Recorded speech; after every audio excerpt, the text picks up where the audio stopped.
Good morning students. इस video में हम लोग सोलर सिस्टम के बारे में पढ़ेंगे। According to the Roman mythology, sol means sun and solar means related to the sun. तो ये जो सोलर सिस्टम है वो सन की पूरी फैमिली से रिलेटेड है। तो सन की फैमिली में क्या क्या आएगा? The sun, the 8 planets and satellite and other celestial bodies, जैसे एस्ट्रॉइड हो गया, मीटरॉइड्स हो गए, ये सारे सोलर फैमिली में आते हैं। तो सोलर सिस्टम पढ़ने से पहले हम लोग रोटेशन और रिवोल्यूशन को पहले क्लियर कर लेते हैं। जो सन जितने भी प्लैनेट्स हैं, ये जितने भी प्लैनेट्स हैं, ये सन के चारों ओर घूमते हैं। तो ये सन, जैसे ये सन है, तो ये सारे प्लैनेट इस तरह से घूम रहे हैं ना, ये इसको रिवोल्यूशन बोला जाता है।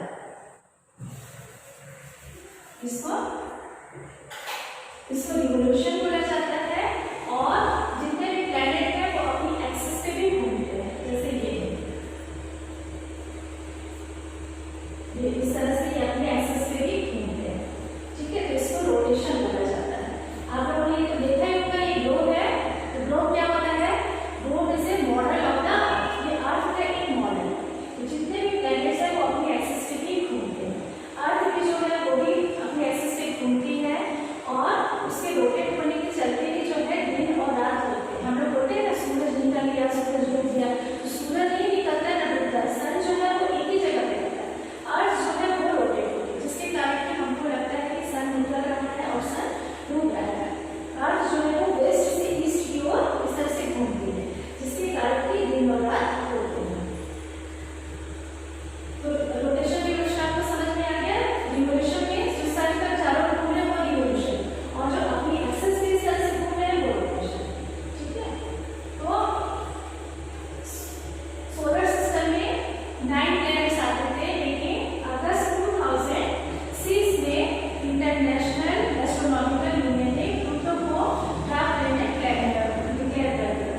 उसके बाद जो है 8 प्लैनेट इसमें आते हैं, मरकरी, वीनस, अर्थ, मार्स, जुपिटर, सैटर्न, यूरेनस और नेपच्यून। तो ये सन से डिस्टेंस के अनुसार बने हुए हैं ना, तो आप लोग के लिए इसको याद करना भी टफ है। तो इसके लिए एक ट्रिक है, आप उसको याद करेंगे तो आपको आसानी से याद हो जाएगा। जैसे my very efficient mother just serve us nuts. तो ये माई का जो है ये मरकरी हो गया, ये वेरी का भी वीनस, एफिशिएंट का ई अर्थ, मदर का एम जो है वो उससे मार्स हो गया, जस्ट का जैसे जुपिटर, सर्व का एस से सैटर्न, अस का यू से यूरेनस और नट्स से एन से ये नेपच्यून। तो इस तरह से आप इस सेंटेंस को याद करेंगे तो आपको आसानी से याद हो जाएगा। ठीक है, अब ये जो मरकरी है, अब यहाँ पे ये जो दिख रहा है आपको, ये इसका ऑर्बिट, इसको ऑर्बिट बोलते हैं। जितने भी प्लैनेट्स हैं सबका अपना अपना फिक्स पाथ है, तो ऑर्बिट किसको बोला जाता है? A fix moving path is called orbit. ये इसका ऑर्बिट, इसको ऑर्बिट बोला जाता है। ये इसी पे घूमते हैं, कोई प्लैनेट इधर उधर नहीं जाता है। तो ये मरकरी, वीनस, अर्थ और मार्स, इनको इनर प्लैनेट बोला जाता है। They are made up of rocks and Jupiter, Saturn, Uranus and Neptune. तो ये इनको आउटर प्लैनेट बोला जाता है। They are made up of lipid and gases. और जुपिटर, सैटर्न और यूरेनस के में रिंग भी पाया जाता है। आपको दिख रहा है ना, ये इस तरह से रिंग बने होते हैं। ठीक है, इनका ऑर्बिट हो गया, ये आपको क्लियर हो गया। चलिए अब हम पहले सन के बारे में पढ़ते हैं। सन जो है सोलर सिस्टम में, सन जो है वो है, sun is the head in the solar system and sun in the centre in the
Mercury जो है इसको अपने ऑर्बिट को कंप्लीट करने में 88 डेज लगते हैं और अपनी एक्सेस में मतलब इस तरह से घूमने में 59 डेज लगते हैं।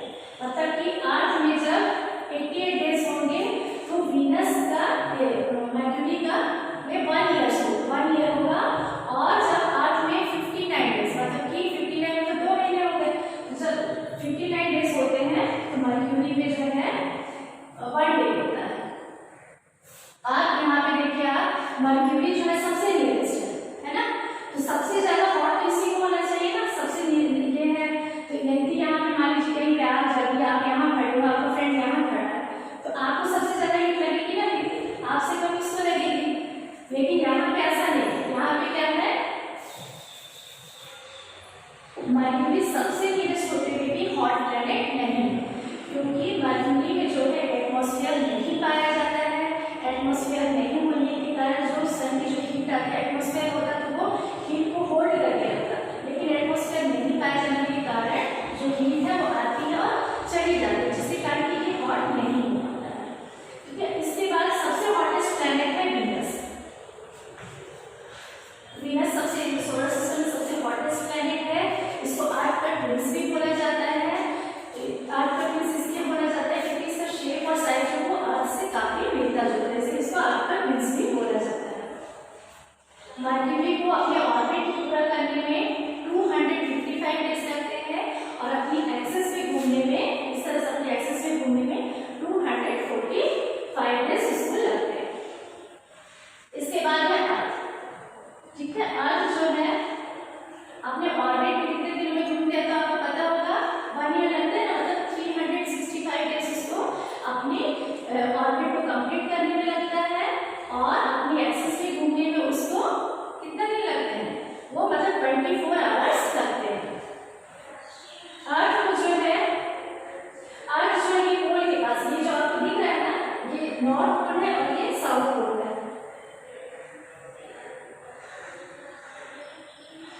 नॉर्थ पोल है और ये साउथ पोल है और ये पोल के पास ही यहाँ पे थोड़ी सी चटनी है, जैसे आप वो ऑरेंज देखे होंगे ना, कभी ध्यान नहीं दिए होंगे, ऑरेंज होता है ऊपर से थोड़ा सा चपटा रहता है, ऊपर से और नीचे से, ऊपर नीचे से चपटा होने के चलते मतलब अर्थ उसी तरह से मतलब ऊपर और नीचे से थोड़ी सी चपटी है। और अर्थ एक ऐसा प्लैनेट है जहाँ पे लाइफ पॉसिबल है, मतलब कि Earth is neither too hot not too cold. Earth में सभी फेवरेबल कंडीशन पाई जाती है जो हमारी लाइफ के लिए नेसेसरी है। जैसे अर्थ में एयर है, वाटर है, इसके अलावा जो बहुत ही नेसेसरी है हमारे लिए ऑक्सीजन गैस, वो केवल अर्थ में ही पाई जाती है, इसलिए अर्थ को जो है यूनिक प्लैनेट बोला जाता है। इसके अलावा जो है अर्थ को हम ब्लू प्लैनेट भी बोलते हैं। यदि हम स्पेस से देखते हैं तो अर्थ जो है वो हमको ब्लू कलर की दिखाई देती है। ये आपको दिख रहा है ना, ये ब्लू, ये जितना ब्लू है ये वाटर है, ये ब्लू इसलिए दिखाई देता है क्योंकि अर्थ में जो है 70% जो है वो वाटर है और 30% लैंड है, इसलिए ये अर्थ जो है वो ब्लू कलर की दिखाई देती है, इसलिए इसको ब्लू प्लैनेट भी बोला जाता है। इसके बाद है मार्स। तो मार्स जो है अपने ऑर्बिट को पूरा करने में उसको 687 डेज लगते हैं और अपने रोटेशन को पूरा करने में उसको भी अर्थ के जितना ही 1 डे लगता है। ठीक है, इसके मतलब अर्थ का भी 1 सैटेलाइट है। जैसे अर्थ का सैटेलाइट क्या है, मून है ना, अर्थ का सैटेलाइट 1 सैटेलाइट है, लेकिन मार्स में 2 सैटेलाइट है। मतलब कि यदि हम मार्स में जाते हैं तो हमको 2 मून दिखाई देते हैं। ठीक है, इसके बाद यहाँ पे मार्स और जुपिटर के बीच में एस्टेरॉइड बेल्ट है, इसको हम बाद में डिस्कस करते हैं। इसके बाद आता है जुपिटर।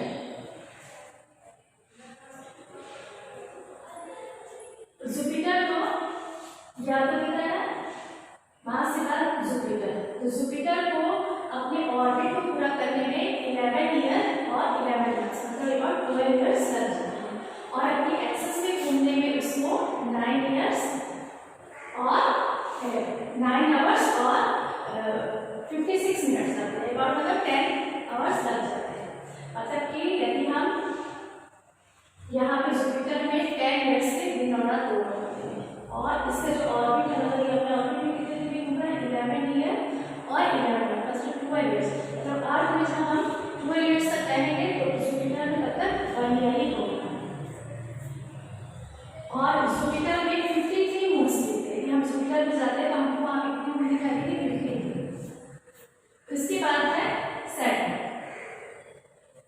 सैटर्न को अपने ऑर्बिट को पूरा करने में 29 ईयर्स और 5 मंथ्स लगते हैं और अपने एक्सिस में घूमने में उसको 10 आवर्स 40 मिनट्स लगते हैं। इसके भी 53 मून्स हैं। उसके बाद है यूरेनस। यूरेनस को अपने ऑर्बिट में घूमने में, ये यूरेनस दिखा ना, यूरेनस को अपने ऑर्बिट में घूमने में इसको 84 ईयर्स 84 ईयर्स लगते हैं और अपने एक्सिस में घूमने में इसको 70 आवर्स और 40 मिनट्स लगते हैं। उसके बाद सबसे लास्ट आता है नेपच्यून। नेपच्यून जो है उसको कोल्डेस्ट प्लैनेट भी बोला जाता है, वो सबसे दूर पे है वहाँ पे, तो इसलिए वो बहुत कोल्ड होता है, इसलिए उसको कोल्डेस्ट प्लैनेट बोला जाता है। नेपच्यून को अपने ऑर्बिट पूरा करता है ये 164 ईयर्स में। 164 ईयर्स में अपने ऑर्बिट को ये कंप्लीट करता है और अपनी एक्सिस में घूमने में उसको 16 आवर्स और 7 मिनट्स लगते हैं और इसमें 30 से 30 मिनट्स। ठीक है, इतना आपको क्लियर हो गया।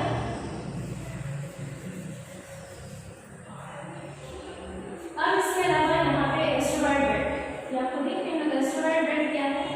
एस्टेरॉयड बेल्ट में ये भी है, ये वेरी स्मॉल हैबिटेबल बॉडीज, छोटे-छोटे आपको दिख रहा है ना, ये बहुत वेरी स्मॉल हैबिटेबल बॉडीज है।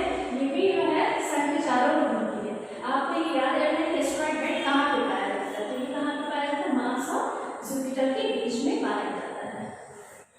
साइंटिस्ट लोगों का कहना है कि ये भी जो है प्लैनेट के ही पार्ट है। बहुत साल पहले प्लैनेट के एक्सप्लोरेड होने से वो उससे मतलब कुछ भाग उससे अलग हो गए और वो भी जो है एस्टेरॉयड वो भी सन के चारों ओर घूमते हैं। ठीक है, इसके अलावा आप लोगों ने सुना होगा तारा टूटता है, तारे टूटते हुए तारे से जो भी विश्वास पूरी हो जाती है, सुना है ना? तो चलो आज क्लियर करते हैं कि तारे टूटते हैं कि नहीं। ठीक है, जिस तरह से एस्टेरॉयड बेल्ट पाई जाती है इसी तरह से पूरे सोलर सिस्टम में छोटे-छोटे इस तरह से रॉक के स्मॉल पीसेस पाए जाते हैं जिसको कि मेटेओराइट्स बोला जाता है। तो ये जो पाए जाते हैं पूरे सोलर सिस्टम में पाए जाते हैं और कभी-कभी क्या होता है कि अर्थ की तरफ बहुत ही तेजी से आते हैं, इस तरह से एकदम तेजी से आते हुए लगेगा कि अभी अर्थ पे गिर जाएगी, लेकिन अर्थ में आने से पहले उससे एयर के साथ फ्रिक्शन होता है जिसके कारण कि वो जल जाते हैं और हमें चमकते हुए दिखाई देते हैं।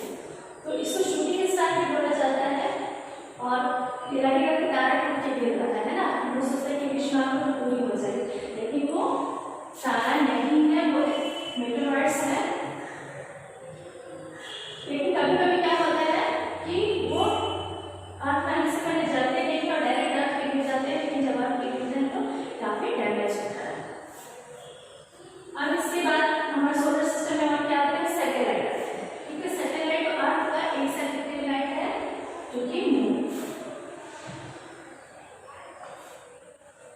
मून जो है वो अर्थ का सैटेलाइट है और वो अर्थ से 384,400 kilometre away from the earth.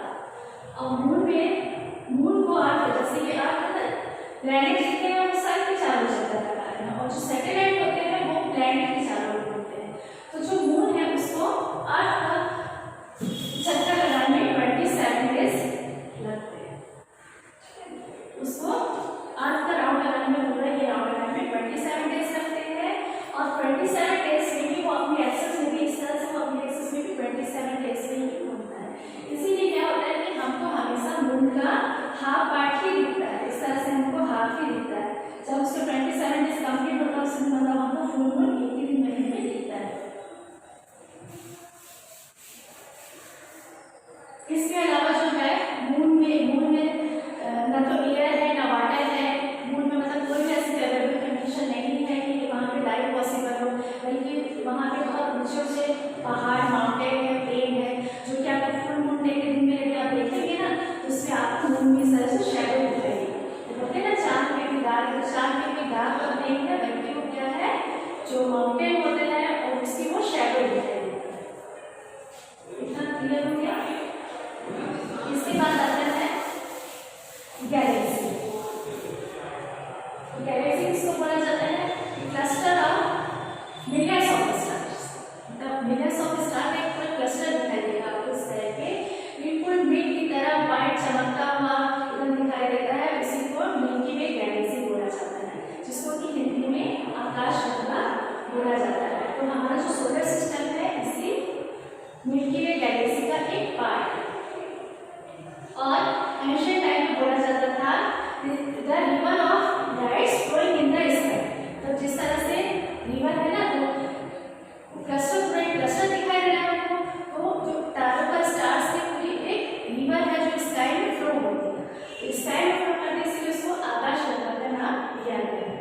इसी तरह से जिस तरह से मिल्की वे गैलेक्सी है उसी तरह से बहुत सारी मिलियंस ऑफ गैलेक्सी है, मिलियंस ऑफ गैलेक्सी को मिला के यूनिवर्स बनता है। तो आप ये इमेजिन कीजिए कि यूनिवर्स जो है वो कितना बड़ा होगा, है ना। तो ये इमेजिन करना बहुत ही टफ है कि यूनिवर्स जो है वो कितना बड़ा होगा।